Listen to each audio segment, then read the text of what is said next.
The KPBS's Port of Entry podcast engine is well-oiled and running at full speed. And as we reach the finish line, we're making a quick stop with Rito Zazueta, an independent filmmaker from Tijuana, to talk about her short documentary, Tijuana Dream. You don't want to miss this bonus episode, out now. Listen at kpbs.org/podcast or wherever you get your podcasts.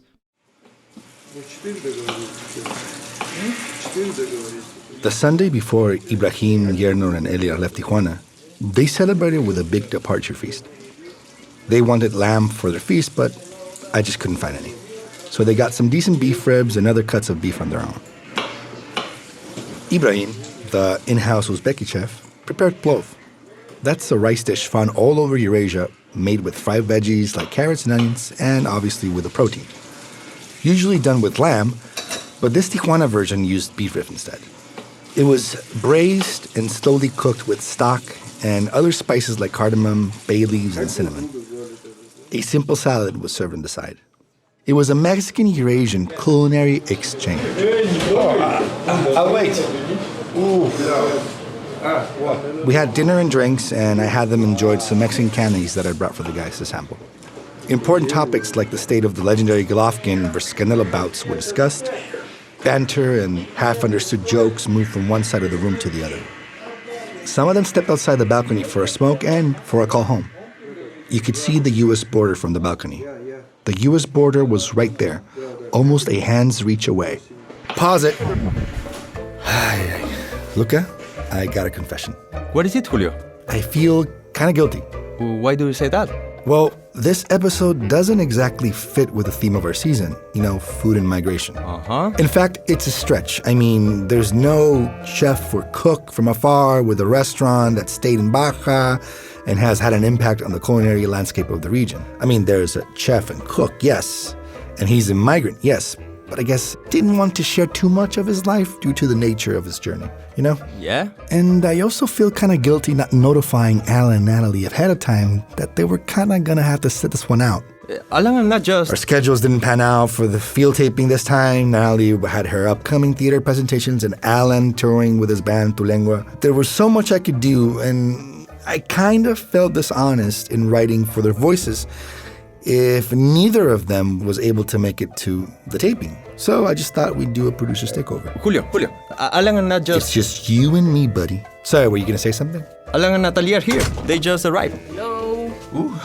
¿Cómo andas? Vamos. Muy bien, ¿tú? Hey, what's up, guys? What's up? Sorry, I'm a little late. Border was crazy. Yeah, it was pretty crazy today, man. So, where is the script, Julio? Where's the script, dude? There's no script for you guys this time. It's me and Luca hosting today. Julio, this is not cool, dude. I have to cancel Tulengua band practice for this, dude. We all make sacrifices. Guys, Seriously, I had to cross the border for these men. Like, I haven't eaten in 4 hours. I'm sorry. what's wrong with you? From KPBS and PRX, this is Port of... Hit me with a new beat, Luca. From KPBS and PRX, this is Port of Entry, where we tell cross-border stories That connect us. I'm Julio Franco. And I'm Luca Vega. This is Producer's Takeover.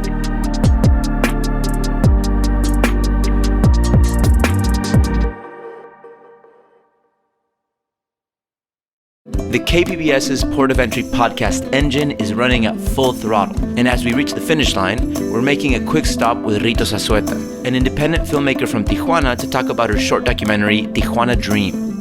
I wanted to show a different light on the city.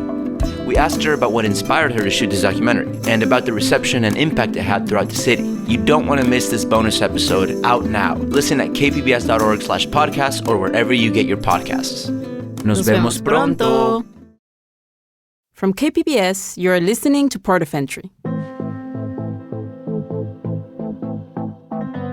The day I first met Yernur and Ibrahim in Tijuana, two of their bunkmates were about to take off and try their luck crossing the border through the desert in Mexicali.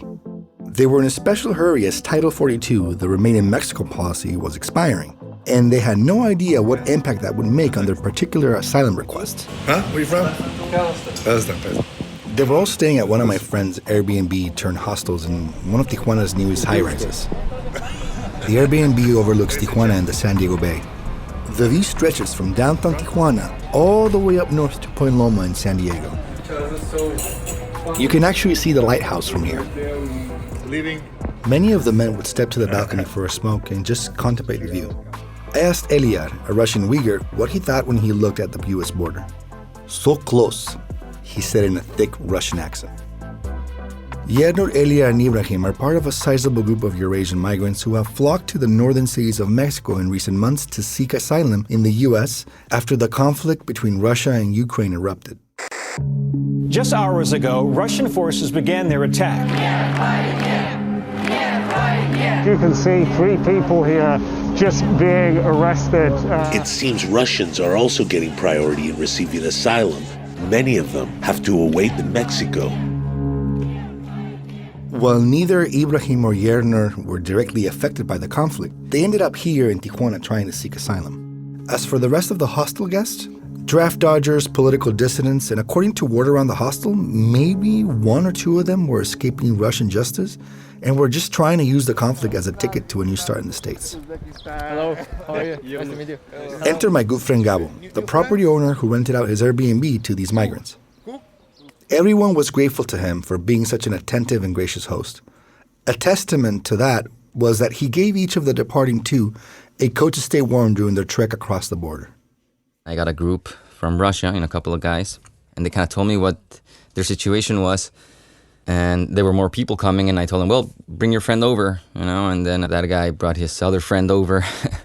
And next thing you knew, I had an apartment full of people from Russia and Uzbekistan and Kyrgyzstan and everybody with the same goal, to ask for asylum, to enter the U.S. That night, when we first met, it was another departure feast. The Russians who were staying back prepared a special dinner for the departing 2. It seemed to be a sort of way to fare them well in the next crucial part of their journey. The dish was nothing special that time, just salad over lightly sauced pasta. It was the first time I broke bread with any of them. Señor, excelente. That dinner was also prepared and served by Ibrahim, the Russian Uzbekistani chef from Moscow. He migrated to Russia from Uzbekistan 20 years ago in search of a better life. My name is Ibrahim. I'm родом с Узбекистана, но почти 20 лет жил в России, в Москве. He's from Uzbekistan, but he lived in Russia for the last 20 years. My conversations with Ibrahim were all shrouded in mystery. It is unclear to us why he left Russia. By certain circumstances that he cannot tell, he had to leave. So they made him to leave. So there was pressure from powerful people? Yes, but then he doesn't want to get into it. That's Yernur interpreting, by the way. He was my impromptu translator.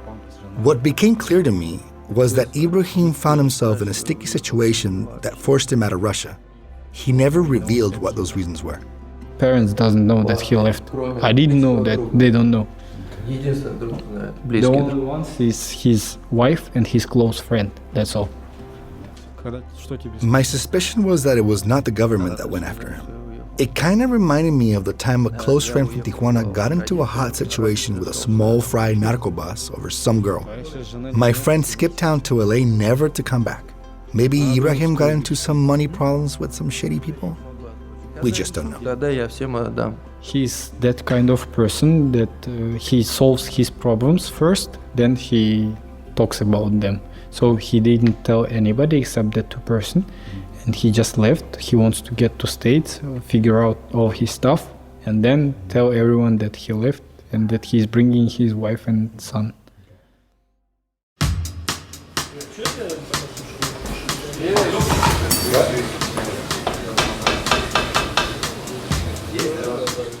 When it came time to eat, Gabriel and I had our own individual plate to eat our meal.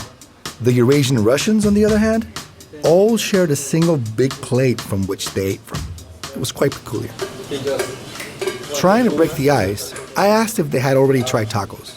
They said yes, and then I asked what was their favorite, to which they replied that they only had asada, that steak, because they were all Muslim, and the other options were pork or just beef cooked in lard. So I couldn't help but tell them about barbacoa. which is a traditional Mexican 12-hour slow-cooked lamb in a pit. And I knew a great spot. I asked them if they were down to try it. They said yes. I mean, they didn't have much on their agenda but to wait for their appointment date. So it was on for the following Tuesday. I called up Natalie and Alan to join me on the day of the taping, but... What's up, Nat? Hey, so can you come? Way, sorry, I couldn't make it. I got rehearsals. I debut in less than a month. But you're coming, right, to my play? Alan, dude, I know I can always count on you, right? Dude, I can't. I work in the morning. Sorry, you know I have my 9 to 5. Luca, down to go? Barbacoa? Of course. Luca, the sound operator and sound designer of this project, and the Mozart behind the keys, is my trusty road dog. So next Tuesday? Next Tuesday morning. Okay, I'll be there. Don't fail me, please. Yeah, sure, no worries. All right, let's go, gentlemen. You boil it like... Yeah, so today... Fast forward, Tuesday rolls around. Time to think the stands up. I mean, they were all from the former Soviet states that end in stan. Uzbekistan, Tajikistan, Kazakhstan, Kyrgyzstan, and some random dude from Azerbaijan. As we were waiting for the Ubers, Yernur broke some good news to us. He and Ibrahim managed to finally get an asylum appointment through the CBP app. Ibrahim here in Otay and Yernur in Nuevo Laredo, Texas. They want to go to Spices. Okay. Get spices, get meat. And after a long drive through the city, we were at Martinez eating barbacoa.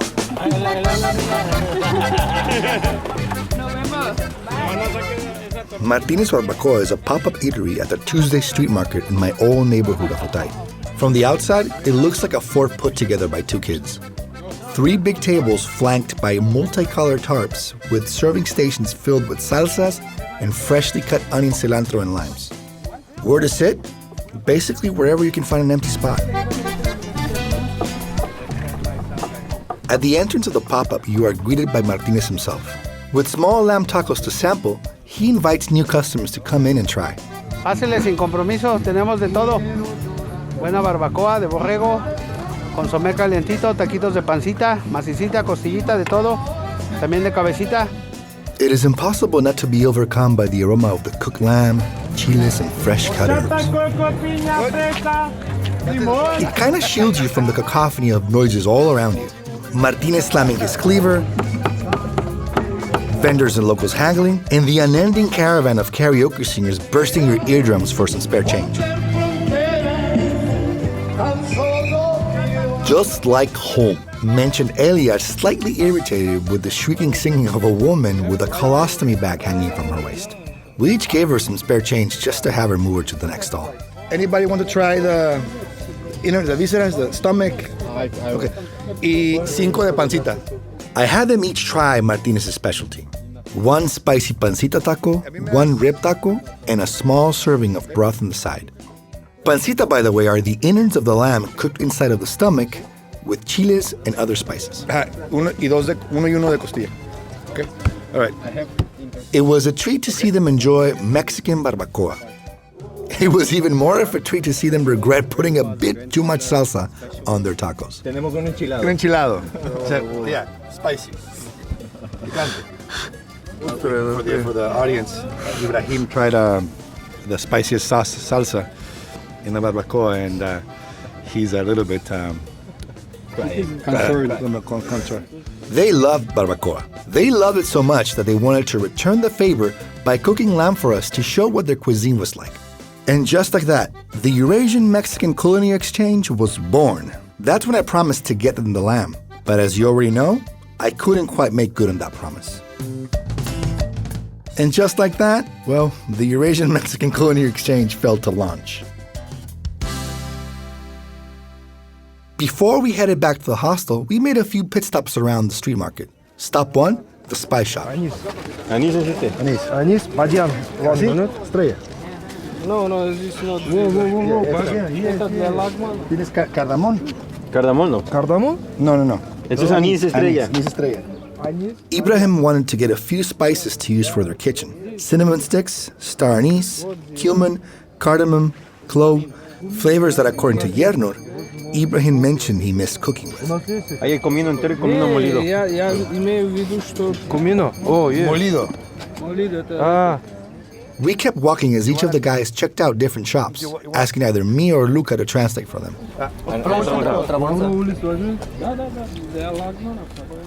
On the way back to the hostel, Yernur asked if I could drive him to a couple of places to run some errands.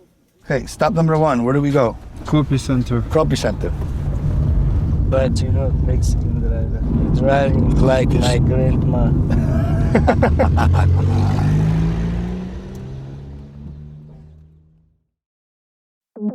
Hi, KPBS reporter Andrew Bowen here. The sixth and final episode of my new podcast, Freeway Exit, is now streaming. Did you know there's a section of freeway in San Diego that the city wants to tear down? It's not a big one, but it's got a big backstory. Join me as we explore the past, present, and future of San Diego's freeways. Listen and follow Freeway Exit on your favorite podcast app. From KPBS, you are listening to Port of Entry. So what are we doing, Yernur?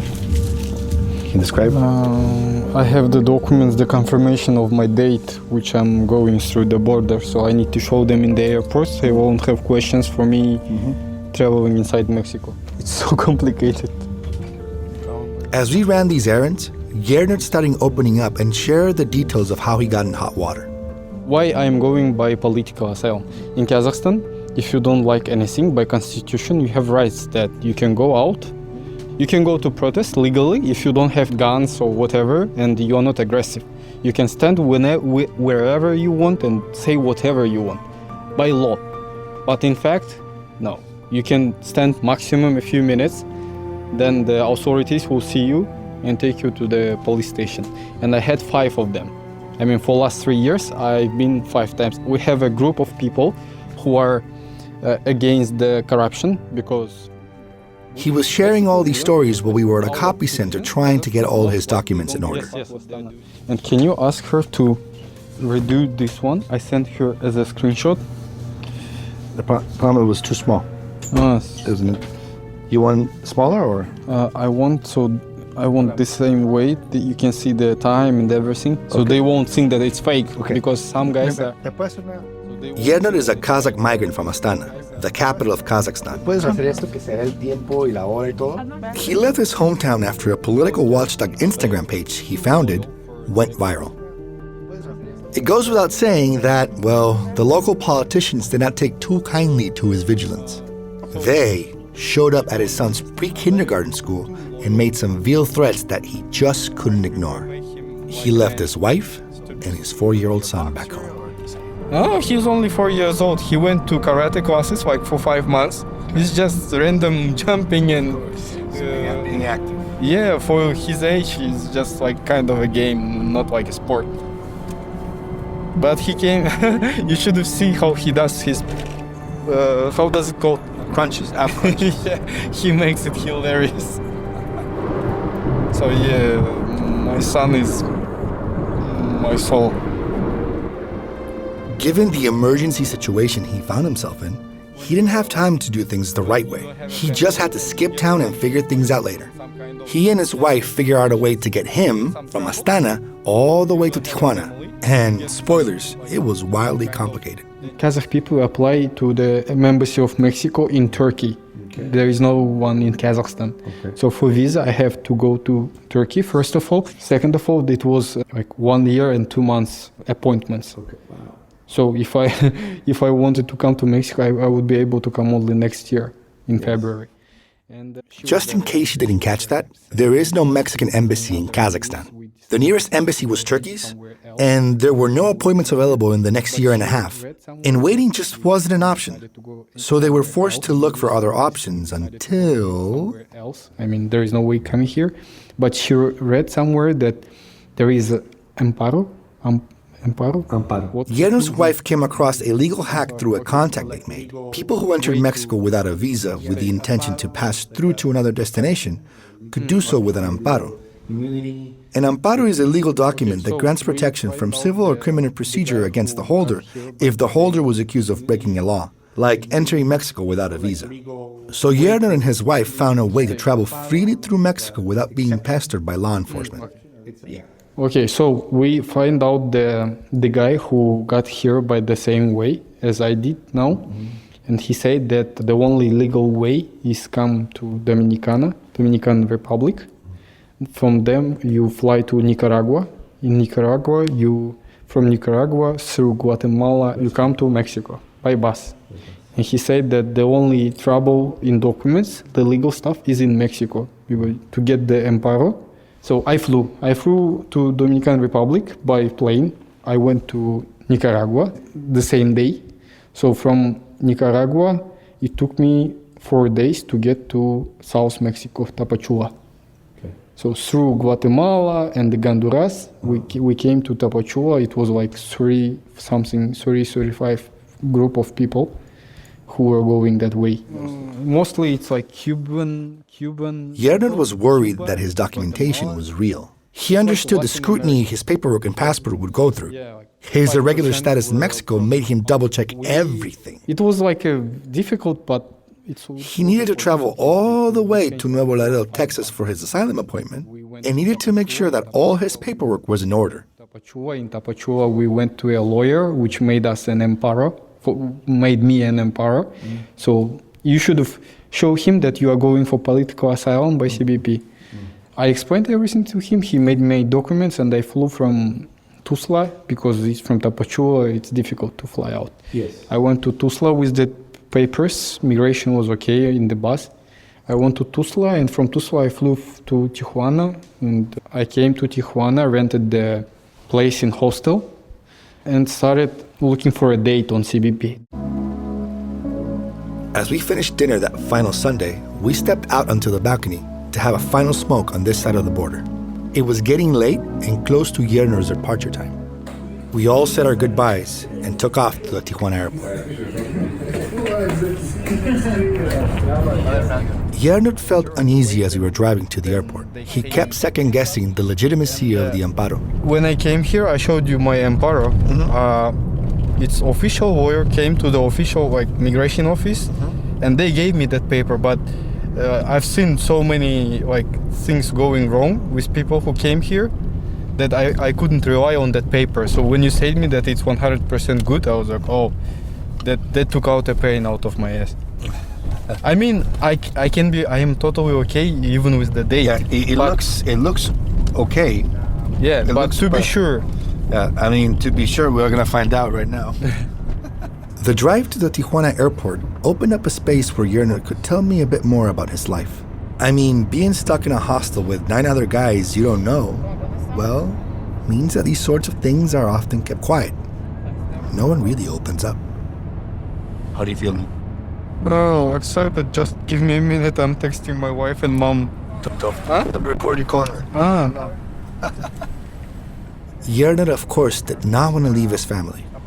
But just like the thousands of Eurasians and Russians fleeing their home country due to circumstances beyond their control, sometimes you just have to be smart and leave to fight another day. I thought when we were planning that we won't see each other for 1.5 months. Until they come, it will be total 1.5 months. And my wife was saying that it's just 1.5 months. He won't change. He won't get any new habits. And I was thinking so too, but I'm talking with him every day, and he always figures out something new, and he was like, oh, I'm not there with you. I mean, you see it only through the phone. What does he say to you?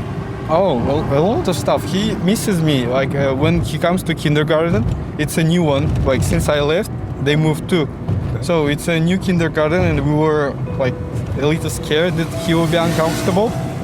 But he did very good, and every time when my wife comes to take him from there, he explains his teacher that his father is working in another city.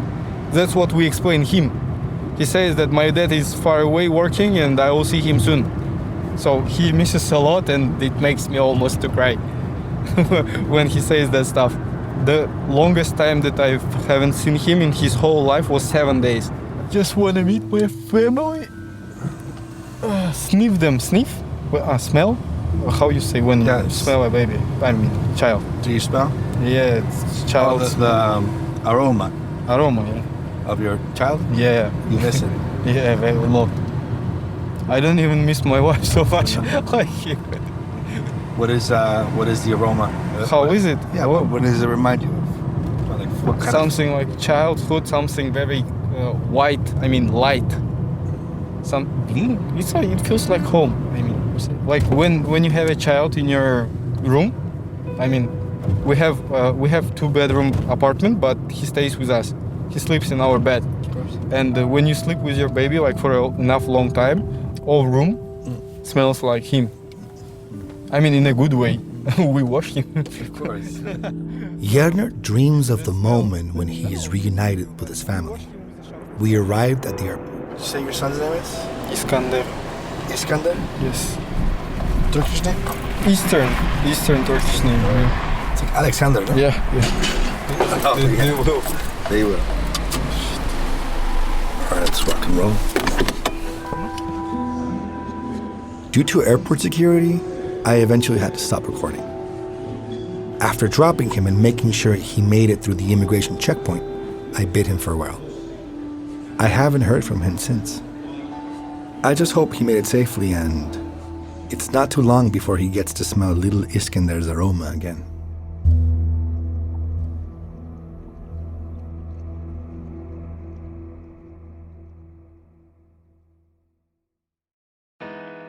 This episode of Port of Entry was written and produced by Julio Cesar Ortiz Franco. Luca Vega is technical producer and sound designer. Adrián Villalobos is media production specialist. Elisa Barba is our editor. Lisa Morissette is director of audio programming and operations. And John Decker is senior director of content development. This program is made possible in part by the Corporation for Public Broadcasting, a private corporation funded by the American people. This project was also made possible with support from California Humanities, a nonprofit partner of the National Endowment for the Humanities. Visit callhome.org. Soy Alan Lilienthal. Y yo soy Natalie González. Nos vemos pronto.